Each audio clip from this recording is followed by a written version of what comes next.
The dust of the trail swirled around Katherine Nelson as she stumbled forward, her once white wedding dress now torn and stained with blood and dirt. Her face, bruised and swollen, was barely recognizable as she collapsed onto the parched earth of the Texas plains, miles from civilization and hours from sunset. The year was 1875, and Katherine had just escaped what should have been the happiest day of her life, now transformed into a nightmare she couldn't wake from. Yards away, Yates Anderson noticed the cloud of dust rising from the ground before he spotted the crumpled figure in white. Squinting against the harsh afternoon sun, he pulled back on the reins of his chestnut stallion and dismounted in one fluid motion, his spurs jangling against the hard, packed earth. "What in tarnation?" he muttered, approaching cautiously. The frontier had taught him to be wary of strangers, even those who appeared helpless. As he drew closer, the sight before him made his breath catch. A woman in a wedding dress lay face down in the dirt, her delicate veil snagged on a nearby sagebrush, fluttering like a wounded bird in the hot breeze. Yates knelt beside her, gently turning her over. Her face was a map of violence, a split lip, bruised cheek, and a cut above her eyebrow that still oozed blood. But even through the injuries, he could see she was beautiful, with fine features and honey-colored hair now matted with dust. "Miss, can you hear me?" he asked, his voice gentler than usual. Katherine's eyes fluttered open, panic immediately seizing her. She scrambled backward, wincing in pain as her body protested the sudden movement. "Stay back," she cried, her voice hoarse. Yates raised his hands, showing his palms. "I mean no harm, madam." "You're hurt. Let me help you." She stared at him, assessing the tall cowboy with the sun-browned face and kind eyes. His buckskin jacket was worn but clean, his manner respectful despite her disheveled state. "He'll be looking for me," she whispered, glancing fearfully over her shoulder. Yates didn't need to ask who he was. The bruises told enough of the story. Without hesitation, he shrugged off his coat and wrapped it around her shoulders. The garment engulfed her slender frame, but she clutched it gratefully, the trembling in her hands visible. "You're safe now," he assured her, helping her to stand. "I'm Yates Anderson. I've got a camp not far from here. Can you ride?" Katherine nodded weakly. "Katherine Nelson," she managed. "Though I nearly became Katherine Thornton today." Her voice cracked on the name.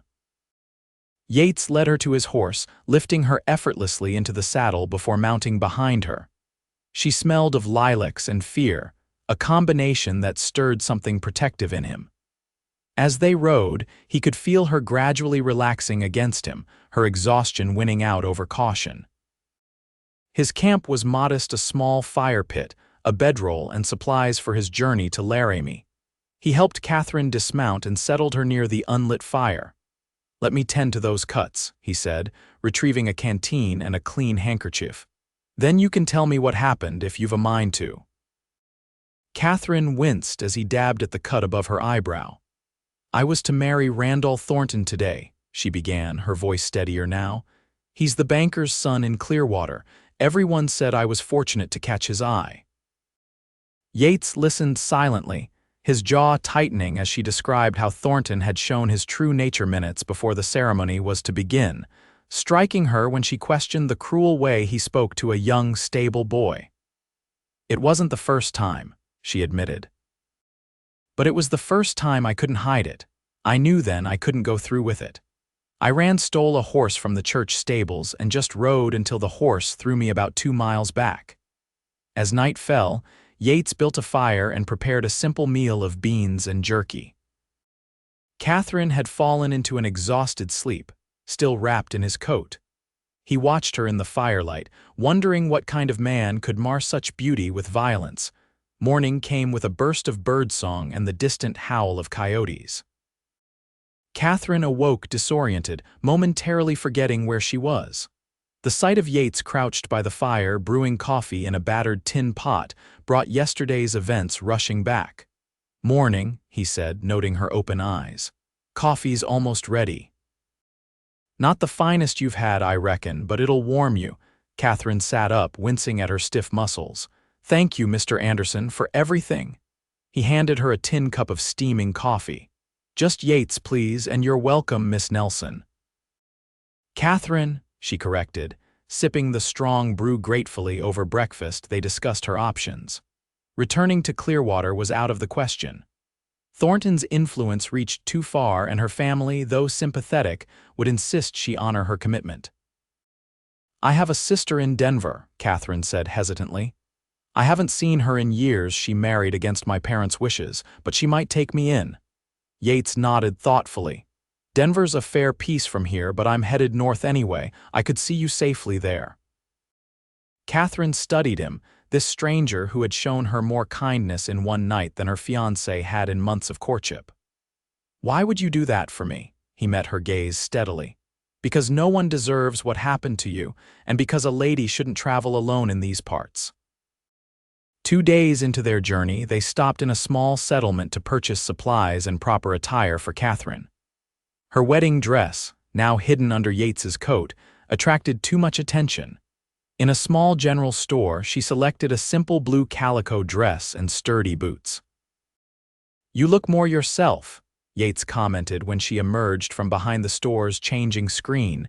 Katherine smiled, her first genuine smile since he'd found her.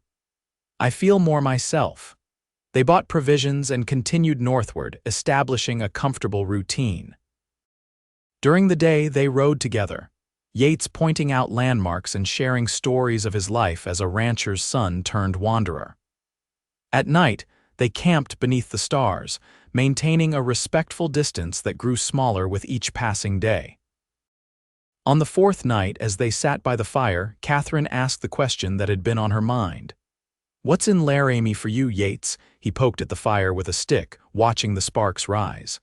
"Land. A man I know is selling his ranch, been saving for years to buy my own place." "A noble ambition," she said softly. Yates looked up at her, the firelight playing across her healing face. The bruises had faded to yellowish smudges, and the cut above her eye was scabbing over. "What about you? Beyond Denver, I mean. What do you want?" Katherine considered the question. No one had ever asked her that before. Her life had been a series of expectations: be a dutiful daughter, make a good match, prepare to be a proper wife. "Freedom," she finally said, "to make my own choices, to live without fear." She paused. "To matter to someone who sees me, not just what I represent." Their eyes met across the flames, an unspoken understanding passing between them. That night, when Katherine shivered in the mountain chill, Yates moved his bedroll closer to hers. They fell asleep facing each other, not touching but connected by something neither could yet name. The next morning brought trouble. As they packed up camp, the sound of approaching horses put Yates on alert. 3 riders appeared on the horizon, moving with purpose. "Might be nothing," he said, but his hand rested on the revolver at his hip. As the riders drew closer, Katherine gasped. "The one in the middle, that's Randall's foreman." Yates positioned himself between Katherine and the approaching men. "Stay behind me," he instructed quietly. The riders slowed as they approached, the leader a hard-faced man with a thick mustache eyeing them coldly. "Well now, if it ain't the runaway bride," he drawled. "Mr. Thornton's mighty upset about being left at the altar, Miss Nelson. She's not going back," Yates stated flatly. The foreman laughed. "And who might you be to decide that?" "Someone who won't stand by while a woman is forced to marry a man who beats her," Yates replied, his voice dangerously calm. The foreman's smile disappeared. "That's a serious accusation, Mr. Thornton is a respected businessman." "Tell him the wedding's off," Katherine said, stepping forward despite Yates's protective stance. "I won't be returning to Clearwater, ever." The tension crackled between the two groups until the foreman finally spat to the side. "Have it your way, but Thornton won't take kindly to this. He's not a man who forgets." With that, the 3 men wheeled their horses around and galloped away. Yates turned to Katherine, concern etched on his face. "We need to move fast. They might come back with more men." They rode hard that day, pushing the horse to its limits. By nightfall, they had reached a rocky outcropping that offered some protection. As they made camp, Katherine noticed Yates was unusually quiet. "What's troubling you?" she asked as they ate a cold supper, foregoing a fire to avoid detection. Yates hesitated before answering. "I'm taking you to danger, not away from it, if Thornton's men find us again." Katherine reached across and placed her hand on his arm. "You've given me a chance at a new life, Yates. I won't go back to being that frightened bride." He covered her hand with his own. "Then we keep going. But we need to be more careful." That night, when Katherine awoke from a nightmare, gasping and disoriented, Yates was there. He held her trembling form, stroking her hair until her breathing steadied. "I've got you," he whispered against her temple. "You're safe." She looked up at him, moonlight silvering his features. Without thought, she reached up and touched his cheek, feeling the rough stubble beneath her fingers. Yates caught her hand, pressing it more firmly against his face. The gesture was intimate, a crossing of the invisible boundary they'd maintained. Slowly, giving her every chance to pull away, he lowered his head and brushed his lips against hers. The kiss was gentle, almost reverential. Katherine felt something break free inside her, a wall she'd built around her heart long before Randall Thornton had ever entered her life. When they finally parted, both were breathing rapidly. "I shouldn't have," Yates began, but Katherine silenced him with a finger to his lips. "Yes, you should have," she whispered, "and I'm glad you did." They continued their journey with a new awareness of each other, finding moments for stolen touches and meaningful glances. Katherine felt herself healing, not just physically but emotionally, under Yates's attentive care. As they neared Denver, a different anxiety took hold of her. "What if my sister won't see me?" she confessed one evening. "We didn't part on good terms." Yates squeezed her hand reassuringly. "Family has a way of coming through when it matters most." The outskirts of Denver appeared on the horizon the next day, the city growing steadily as they approached. Katherine directed them to a modest neighborhood on the eastern edge, where her sister Eliza had last written from. The house was small but well kept, with curtains in the windows and flowers in boxes. Katherine hesitated at the gate, suddenly afraid. "Would you like me to go with you?" Yates offered. She nodded gratefully. Together they approached the door. Katherine knocked, her heart pounding. The door opened to reveal a woman with the same honey-colored hair as Katherine, though cut shorter and streaked with silver. Her eyes widened in shock. "Katherine, is that really you?" "Hello, Eliza," Katherine said tentatively. "I'm sorry to arrive unannounced." Eliza's gaze took in Katherine's fading bruises, then shifted to Yates standing protectively beside her. Understanding dawned in her eyes. "Come in," she said, stepping aside. "Both of you." Inside, over tea and freshly baked bread, Katherine recounted her story. Eliza listened without interruption, occasionally reaching out to squeeze her sister's hand. "You'll stay here as long as you need," she declared when Katherine finished. "Thomas will be home soon, my husband," she explained to Yates. "He'll agree, we have plenty of room." Relief washed over Katherine, followed quickly by a new concern. She glanced at Yates, who had been quiet throughout the conversation. "And what of you?" Eliza asked him directly. "Will you be continuing to Laramie soon?" The question hung in the air between them. Katherine held her breath, suddenly aware of how much she dreaded his answer. Yates cleared his throat. "That was the plan," he said slowly, "though plans can change." Later, as Eliza showed them to their rooms separate with a pointed look at both of them, Yates pulled Katherine aside in the hallway. "I need to see about that ranch," he said quietly. "I've put too much into it to walk away now." Katherine nodded, trying to hide her disappointment. "Of course. You've done more than enough bringing me here safely." He took her hands in his. "But I'll come back if you'll have me." "For a visit?" she asked, needing clarity. Yates shook his head. "For more than that, I need to know if what I'm feeling, what I think you're feeling too, is real. I can't ask you to come with me now, not when you've just found safety, but I can ask you to wait, just a little while." Katherine studied their joined hands, then met his gaze. "How long?" "A month, 2 at most, just long enough to see the property and make arrangements one way or another." She thought about it, about the man before her who had saved her in more ways than one. "I'll wait," she promised. Yates lifted her hand to his lips, kissing her knuckles gently. Then I'll return. The next morning, Yates departed for Laramie. Katherine stood at the gate, watching until he disappeared from view, Eliza at her side. "He's a good man," Eliza observed. "Yes," Katherine agreed. "He is." The days passed slowly. Katherine settled into life with Eliza and Thomas, who welcomed her warmly into their home. She helped with household chores, spent time with her niece and nephew she'd never met before, and slowly began to reclaim the confidence Randall Thornton had stolen from her. 3 weeks after Yates's departure, a letter arrived. Katherine recognized his handwriting immediately, her heart leaping as she broke the seal. "He's secured the ranch," she told Eliza excitedly after reading. "It's smaller than he hoped, but the land is good. He's asking if I'd consider visiting." Eliza smiled knowingly. "Just visiting." Katherine blushed. "For now, he says he doesn't want to presume, but—" She trailed off, rereading his words. "He says he can't stop thinking about me. And you, what do you think about him?" Katherine lowered the letter, meeting her sister's gaze steadily. "I think I've fallen in love with him." The admission, spoken aloud for the first time, felt right. Eliza nodded, unsurprised. "Then you should go to him," she said simply. "Love like that doesn't come along often." 2 days later, Katherine boarded a stagecoach bound for Laramie, her heart both anxious and excited. The journey was long and uncomfortable, but the thought of seeing Yates again sustained her through the jolting ride and dusty stops.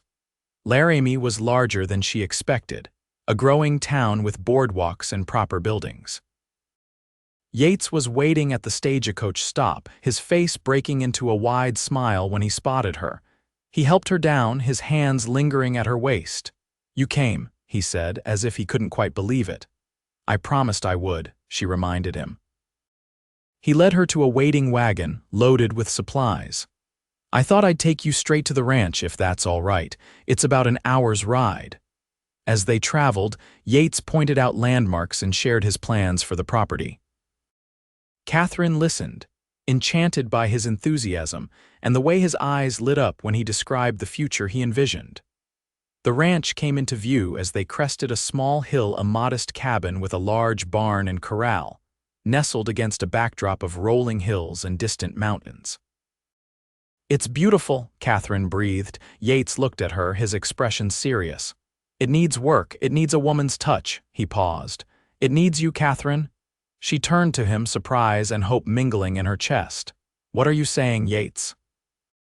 He took her hands in his calloused fingers gentle against her skin. "I'm saying that I love you, that I think I started falling for you the moment I found you in that wedding dress, bruised but not broken. I'm asking if you might consider making a life here with me." Katherine looked at the ranch, then back at the man beside her, the man who had rescued her, respected her, and now loved her. "I don't need fancy words or a grand proposal," she said softly. "Just the promise that we'll face whatever comes together." Yates's face broke into a smile that reached his eyes. "That's a promise I can make and keep, every day for the rest of our lives." He leaned forward, cupping her face gently in his hands, and kissed her not with the hesitation of their first kiss, but with the certainty of a future together. 3 months later, they married in a simple ceremony on their ranch, with Eliza, Thomas, and their children in attendance. Katherine wore a dress of soft blue, not white, and carried wildflowers picked that morning from the meadow. As they exchanged vows, Katherine thought back to that day in the dust, when she had fled one life and unknowingly run straight toward another. Yates's steady gaze held hers, full of a love she had once thought impossible to find. That night, as they stood on the porch of their cabin, watching the stars emerge in the vast Wyoming sky, Yates wrapped his coat around her shoulders against the evening chill, just as he had done the day they met. "Happy?" he asked, his arm secure around her waist.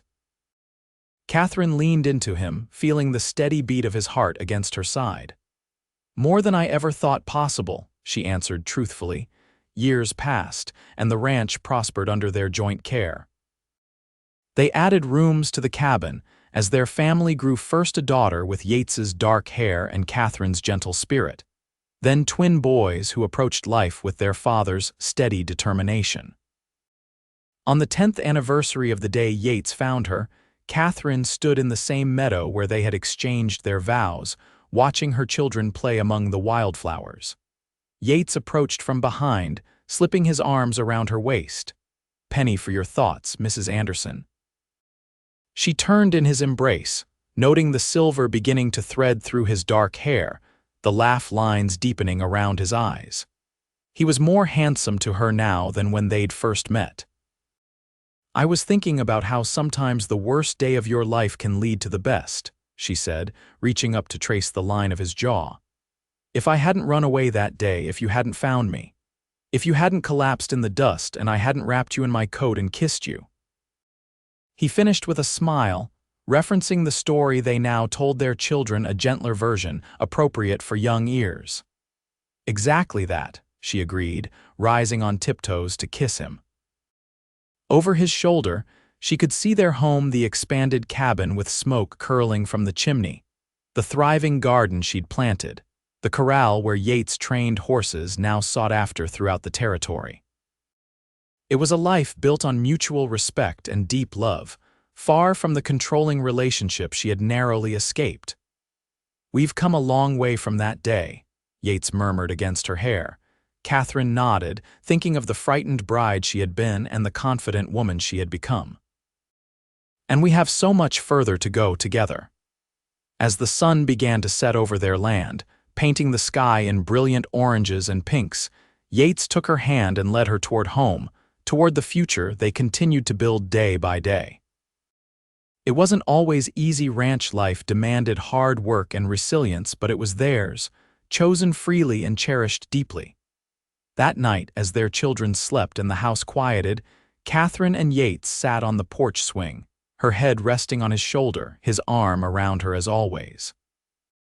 No words were needed between them, just the comfortable silence of two people who had found in each other exactly what they needed: safety, respect, partnership, and a love that had only deepened with the passing years. "I'd do it all again," Katherine said softly. "Every moment from the first." Yates pressed a kiss to her temple. "So would I, my love, so would I."